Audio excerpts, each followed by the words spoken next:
I have an absolutely gorgeous neighbor, but she recently broke up with her boyfriend about a month ago. She thought they were going to go all the way, so needless to say, she was particularly devastated when he broke it off. She wanted to give herself time to heal, so she decided to specifically not date for 3 months. She wanted to pre-frame any negative rebound effect before it happened. That's why she wanted me to pretend to be her boyfriend at this psychic seminar. She was worried about going alone. She told me she'd pay my way, buy my lunch, and pay for any books or courses I wanted to buy after the seminar. All I had to do was to keep guys from trying to hit on her. The first half of the seminar was pretty basic. Body language reading, rapport exercises, congruence exercises. A recent theory in transformational grammar has postulated a third variable. The old school theory is that we have deep structure and surface structure. The transformation happens when our deep structure thoughts are transformed into surface structured language. But it turns out there might need to be a short-term memory requirement. That first we need to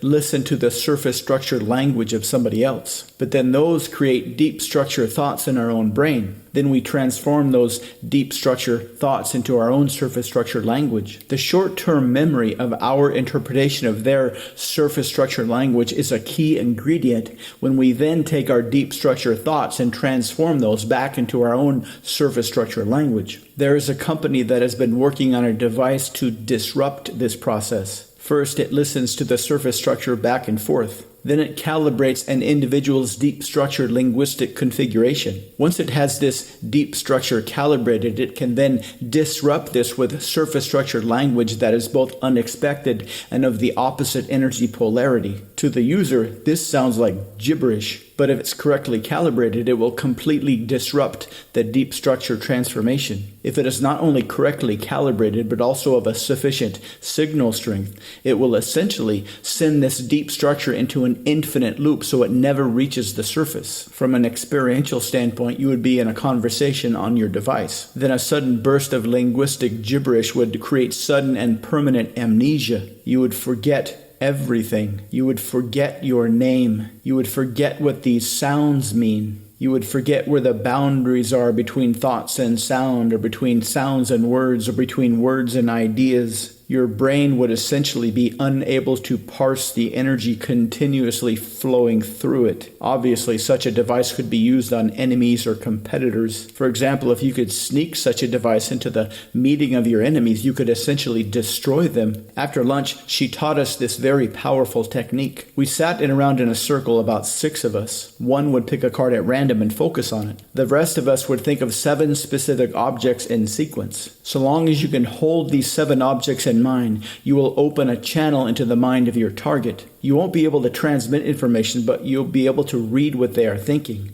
We had a 90% success rate. I've tried this technique since the seminar and it works like magic. You just need to think of these 7 specific objects in the right sequence with a strong enough visualization, and you can read whatever your target is thinking of. I'm still trying to imagine the possibilities.